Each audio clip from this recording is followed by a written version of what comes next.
Hello, my name is Mykhi Dunn. I am from Atlanta, Georgia, and I am a senior sociology major, education studies minor at Morehouse College.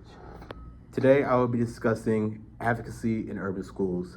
Now, before I start on my spiel, I feel like it's important to define what advocacy in urban schools actually means.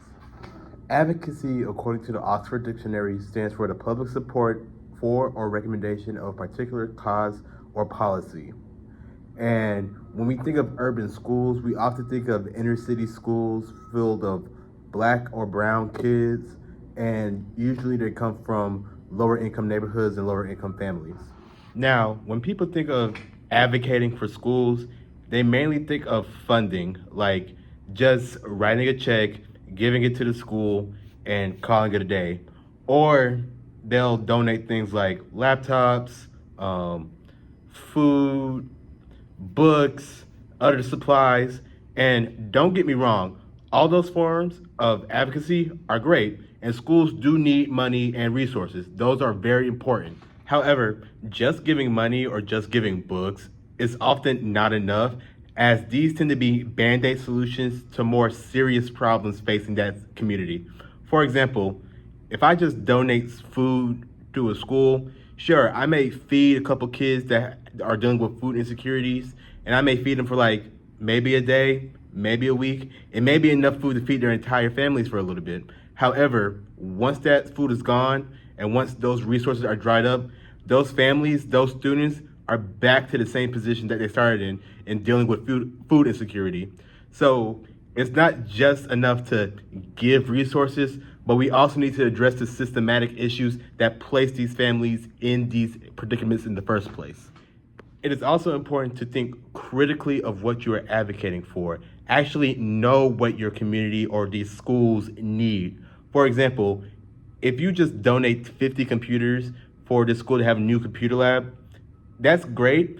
Having these resources is beneficial for the students. However, many of these students are dealing with, like I said, food insecurities, housing issues, or even if you want to talk about like in-school problems, they're dealing with reading difficulty, mental health, their difficulties, math. Like there are actual things that you can address. However, just simply giving 50 laptops, 50 computers, whatever, once again, still a good thing, still a net positive in a sense. However, it's not addressing an issue this community is having.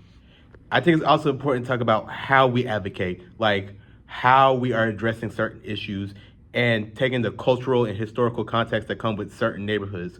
For example, unfortunately in America, school shootings are a common occurrence. That's just an unfortunate truth. And however, the way most schools have dealt with this is by putting in metal detectors in schools, making kids do bag searches before they go to class, and putting police officers in schools. Now, has that been a deterrent for school shootings? Yes. Is it significant? I'm not sure. However, there is an issue with basically turning a school into a mini prison, especially in black and brown neighborhoods.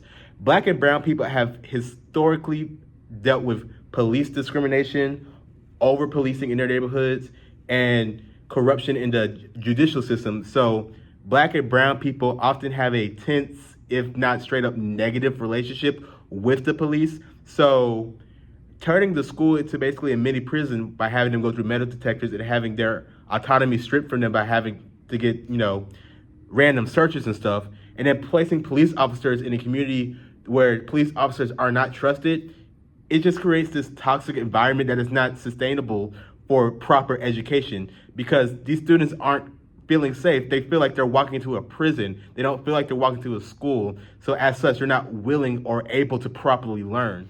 When it comes to advocacy in urban schools, there are many things to think about. Am I actually solving a problem, or am I just doing a band-aid solution?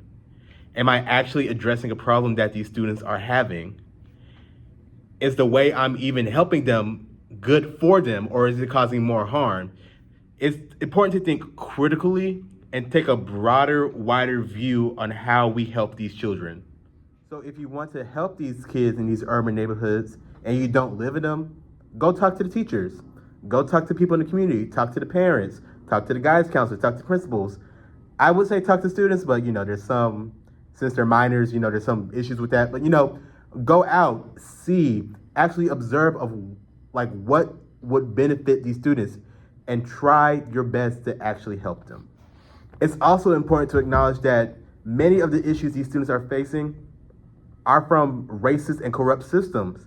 And so you need to think about, how can I advocate for policies or new laws or new guidelines that would actually help, because the current guidelines we have aren't.